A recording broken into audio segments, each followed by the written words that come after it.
In this video, we would be discussing a very interesting game played in the Grand Chess Tour Superbit Poland Rapid and Blitz 2024 between none other than Magnus Carlsen versus Wei Yi. It's the round number 2 and a very interesting game, so I don't want to waste any further time and let's start. So, Wei Yi is playing with the white pieces and he starts the game with 1 e4, and Magnus with the black pieces replies with c5. We have the Sicilian defense. Knight to f3, knight c6, bishop to b5. So already the time control of the tournament is 25 minutes plus 10-second increment. So we have the move bishop to b5, also known as the Rosolimo. Now we have to move g6, bishop into c6, dc6, and now we have the move d3. So after d3, the white's idea is pretty simple. White simply traded off the light square bishop, and now the idea of white is to put the pawns at the light square, which makes the maximum sense. We have the move queen to c7, bishop to e3, attacking the c5 pawn, so e5 defending the pawn, queen d2, b6, a4, a5, knight to a3, f6. So Magnus just being Magnus, making simple pawn moves like this. And after f6 we have the move short castle by white, bishop to e6, knight c4. And now I want all of you guys to pause the video and try to think that if you are playing with the black pieces, how would you try to respond in this position? Okay, so first of all, Magnus is pretty flexible with his ideas. So I'm pretty sure that many of you guys, and I guess none of the players would have thought of capturing the knight in this position, because you are having a good bishop. So why giving up the good bishop? The point is pretty simple. You want to develop the bishop and the knight, but there are no good squares for the pieces to get developed. So after knight c4, Magnus decides to chop off the knight, takes, and now rook to d8, attacking the queen. And now in the game we have queen e2, which is the best move obviously, which allowed the move bishop to h6. And black's idea is just simply trade off the bishop.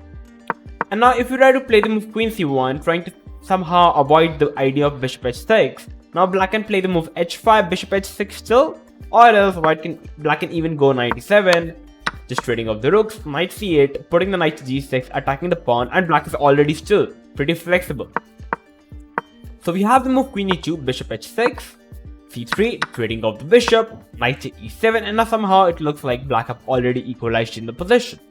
After knight e7, Wei Yi already played a very interesting move and the best move, b4 in the position. So if queen h6, it's not really working. The idea is to get on with queen g7, but black can play king f7, rook d1, just play rook d6. The idea is to double up on the d file, rook b1, takes, and black is already pretty healthy in the position. The position is roundabout even. So we have b4, a very interesting move, and now we have a move queen to d6, which was a mistake by Magnus. The best move would have been to capture the pawn and capture another pawn, so basically it's a pawn sacrifice. But now c5 takes, and it looks like the pawn is dead. But black can play the move queen d6, queen c4, king f8. The idea is to play king g7. For example, rook b1 attacking the b4 pawn, c5, a5, king g7. And I already feel, personally speaking up, black is looking much more favorable in this position. I definitely know the idea of white is to play knight e1, knight e3, attack the c5 pawn, but the position is very comfortable for both the sides, especially for black. But we have the move queen d6, which gave the opportunity to Wei Yi to take, now play rook b1, taking control of the b file. And now Magnus played the move king f7, not castling, but playing king f7, h3. I personally feel h3 was a bit slow move. He should have continued with rook b2 followed by rook b1. h3 just gave some time to Magnus to play rook g7. Rook b2 now not working because of queen d3. And after queen d3, if you try to trade off the queens, black is already pretty happy because of the weak pawns. So we have the move queen c5, takes, rook b1, rook d8, king h2, g5. So Magnus' idea is he wants to play on the king side now. So rook b7, and now we have the move h5, and now we have the move rook to b3, rook 1 to b3, which was a bad move because it gave Magnus the square of queen c1. And now the idea of black could be to put the queen to f4, attacking the king, which can lead to many problems in the future. the best move would have been to get the 7th rook to b3, because it does not allow the black queen to enter on the dark squares to come on f4.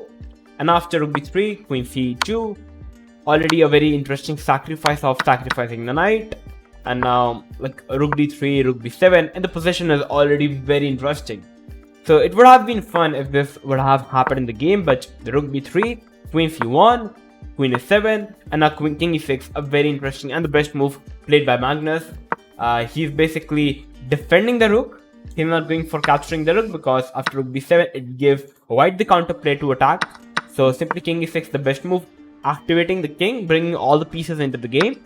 Rook takes, queen f5, and now g4, a very strong move, attacking the knight. Knight g1 was played in the game, but it doesn't really change the fact even if white trades of the pawn.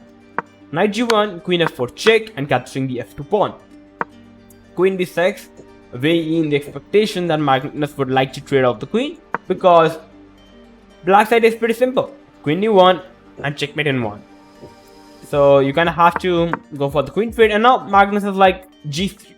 Like, I'm happy if you want to trade the queen, because now I can capture the knight or I can make the queen, which is completely winning for black.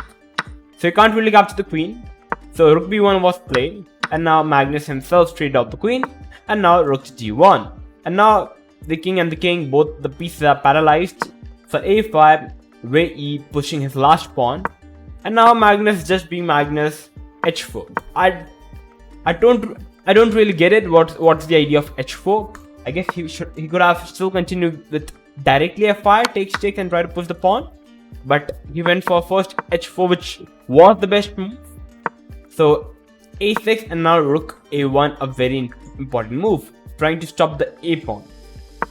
And now c5, and now f5, takes, and now just knight to d5, push the pawn, and now knight to f4. Black's idea is to play knight e2, and now the checkmate is unstoppable. So, and you can't really push the pawn, you can't really make the queen, because black is going to simply capture the queen. But still, we made the queen and went back with the rook to b1. But still, it's Magnus, it's completely winning because of the strong pawn, and white doesn't really have any play. So first e4, stopping this knight f3, and now playing rook to f1. White's idea is to play knight to e2 and try to get the knight for free. But Magnus being Magnus, rook a2, covering the e2 square, and now the knight on g1 is dead. There is no way for white to continue this position any longer. The knight is dead. Black can just push the king, capture the pawn, move the knight back, and checkmate in 1. The game is over. So that's why after rook a2 on the move number 42, Wei Yi with the white pieces decided to resign the game, and Magnus Carlsen is the winner.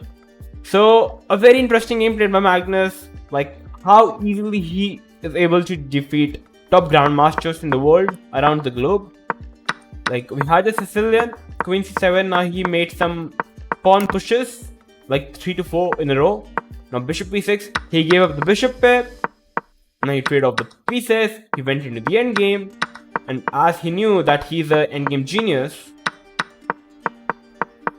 he just simply went on to push the pawns on the king side, grabbing some serious space, and eventually he got a pawn up, he traded off the queens, paralyzed his opponent's position, and now stopping his a pawn, and now just giving no counterplay to the opponent, and the opponent was forced to resign the game.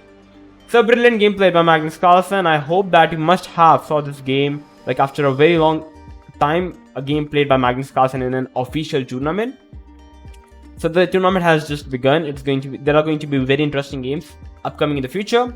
So if you loved this analysis of the game, and if you loved this game, make sure to like the video, share this video with everyone, and make sure to subscribe to our channel if you are new to our channel. It's free for you guys, but it helps us to motivate to make more videos like this. So I'm going to see you soon. So till then, stay tuned and keep watching Oneshot Chess.